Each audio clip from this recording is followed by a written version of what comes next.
বাংলাদেশের রাজনীতির মঞ্চে প্রতিনিয়ত নতুন নাটক এবং রহস্যের জন্ম হয়, কিন্তু সাম্প্রতিক সময়ে উঠে আসা এক তথ্য যেন সবার আগ্রহের কেন্দ্রবিন্দুতে রয়েছে এখন।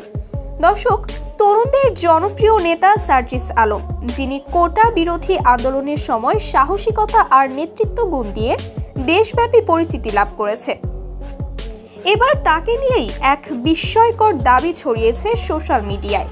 দাবি করা হচ্ছে তার বাবা আর কেউ নন, বিএনপির কুখ্যাত নেতা লুৎফুজ্জামান বাবর।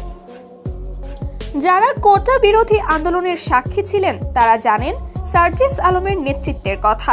তার জ্বালাময়ী বক্তৃতা এবং সাহসিকতার কারণেই হাসিনার সরকার পক্ষ হিমশিম খায়।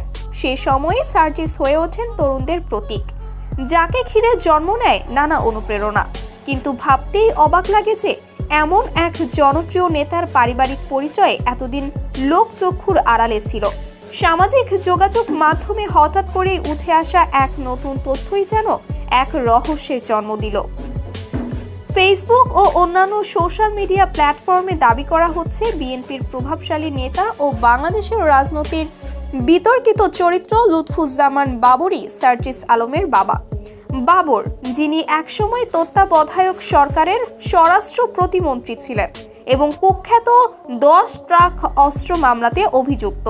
তার ভীতিকর অবস্থান, সাহসী সিদ্ধান্ত আর 10 ট্রাক অস্ত্র মামলার মতো ঘটনায় তাকে অনেকেই রাজনৈতিক সিংহ পুরুষ বলে আখ্যা দিয়েছেন। বাবরের নাম শুনলে অনেকের মনে ভয় আর কৌতূহল জাগে। স্বরাষ্ট্র প্রতিমন্ত্রী থাকা অবস্থায় তিনি যে প্রভাবশালী ভূমিকা রেখেছিলেন তা আজও আলোচনা সমালোচনার বিষয়। ভারতের উত্তর পূর্বাঞ্চলে 7 সিস্টার্স দখল নিয়ে তার পরিকল্পনা এবং 10 ট্রাক অস্ত্র মামলায় তার সংশ্লিষ্টতার অভিযোগ তাকে বাংলাদেশের ইতিহাসে অন্যতম বিতর্কিত চরিত্রে পরিণত করেছে। তবে বাবরের আরেক পরিচয় উঠে আসছে এবার। তিনি কি সাহসী নেতা সার্জিস আলমের বাবা? বলা হচ্ছে বাবরের বেপরোয়া সাহস এবং তার স্টাইল তার সন্তান সার্জিসের মধ্যে দেখা যাচ্ছে। সোশ্যাল মিডিয়ার কিছু পোস্টে বলা হয়েছে বাবরের মতোই সার্জিসের ব্যক্তিত্ব দৃঢ়, বাক্য প্রয়োগের ক্ষমতা অসাধারণ।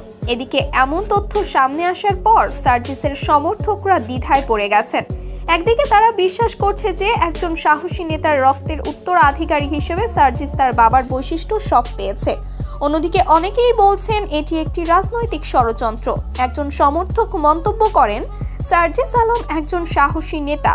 তার বাবার পরিচয় নিয়ে যত বিতর্কই থাকুক, তিনি তার ব্যক্তিগত দক্ষতা দিয়ে আমাদের মন জয় করেছেন। তবে কিছু মানুষ এটিকে নেতিবাচকভাবে দেখছেন। তারা বলছেন সার্জিসের জনপ্রিয়তাকে নষ্ট করার জন্যই বাবরের নাম জড়িয়ে অপপ্রচার চালানো হচ্ছে। এই দাবির পেছনে আসল সত্য কি তা এখনো স্পষ্ট নয়। সার্জিস আলম এই বিষয়ে কোনো মন্তব্য করেননি। তবে তার প্রতিক্রিয়া এবং ভবিষ্যতে এই তথ্যের সত্যতা নির্ধারণ কিভাবে হয় তা জানার জন্য সবাই অপেক্ষায় রয়েছে। সার্জিস আলমের বাবার পরিচয় নিয়ে এমন চাঞ্চল্যকর তথ্য প্রকাশিত হলেও এটি কি তার রাজনৈতিক ক্যারিয়ারে প্রভাব ফেলবে, নাকি এই রহস্য তার জনপ্রিয়তাকে আরও বাড়িয়ে দেবে? তরুণ প্রজন্মের এই নেতাকে ঘিরে যে উত্তেজনা সৃষ্টি হয়েছে তা সহজে মুছবে না। তবে একটা প্রশ্ন সবার মনে, সার্জিস কি সত্যিই বাবরের সন্তান, নাকি এটি আরেকটি রাজনৈতিক চাল? সত্য জানার জন্য অপেক্ষা করতে হবে, আর সেই সময়ে হয়তো জনগণের সন্দেহের মেঘ কাটবে।